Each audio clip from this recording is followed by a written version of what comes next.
کسی بھی ملک کی جو پالیسی ہوتی ہے اس میں خارجہ پالیسی جو ہے وہ ایک بنیادی نقطہ ہوتا ہے، اور خاص طور پہ جو ہمسایہ ممالک کے ساتھ، علاقائی ممالک کے ساتھ جو تعلقات ہیں وہ بنیادی طور پہ ڈٹرمن کرتے ہیں کہ آپ کتنے مضبوط طریقے سے اپنی ریاست کے نظام کو چلا سکیں گے۔ اس وقت پاکستان کا مسئلہ یہ ہے کہ پاکستان جس خطے میں ہے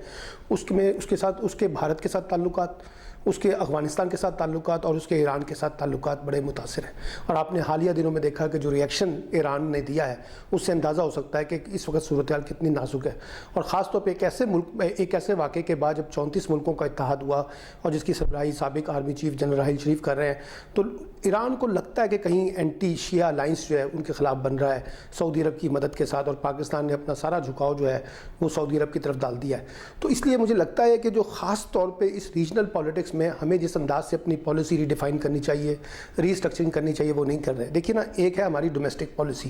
داخلی پالیسی، ایک ہے ہماری خارجہ پالیسی، اور خارجہ پالیسی میں بھی علاقائی سیاست، اور اگر اس علاقائی سیاست کے بنیادی خد و خال ہم وضع نہیں کریں گے، دوست زیادہ نہیں بنائیں گے، کانفلکٹس کو منیمائز نہیں کریں گے، دشمنیاں کم سے کم پالیں گے، اور اس میں ہم سب اکیلے نہیں کر سکتے، اس میں ہمیں دوسرے ملکوں کا کوپریشن بھی چاہیے۔ لیکن انفارچونیٹلی جو ہندوستان ہے اس وقت وہ ایک ایگریسو ٹون کے ساتھ کام کر رہا ہے، اور جو پاک چائنا اکنامک کوریڈور معاہدہ ہے اس کے خلاف وہ کھلم کھلا کہہ چکا ہے کہ وہ اس کو اس صورت میں قبول نہیں ہے۔ تو اس لیے ہندوستان کی اس وقت جو فارن پالیسی ہے جو علاقائی سیاست میں، وہ یہ ہے کہ کسی طرح سے پاکستان پر ایک دباؤ بڑھایا جائے۔ تو مجھے لگتا ہے کہ پاکستان کو اپنے کارڈ دوبارہ ریوزٹ کرنے پڑیں گے، اور یہ ماننا پڑے گا کہ اس وقت ایک بڑا ڈیفیسٹ ہے ریجنل پالیٹکس میں اباؤٹ پاکستان، اور خاص طور پہ دیکھیے نا، ریجنل پالیٹکس میں اگر آپ چیزوں کو زیادہ اسٹرانگ کریں گے تو آپ کے کانفلکٹ جب منیمائز ہوں گے تو آپ سیکیورٹی اسٹیٹس کے مقابلے میں ایک ویلفیئر اسٹیٹس میں ماڈل میں جائیں گے، آپ کانفلکٹس کے مقابلے میں ریزولوشن کی طرف جائیں گے، آپ تناؤ کے بجائے دوستی کی طرف بڑھیں گے، اور ایک ہیومن ڈیولپمنٹ کے اوپر جو علاقائی پالیٹکس میں سب ملکوں کو خرچ کرنا چاہیے، لوگوں پر پیسہ،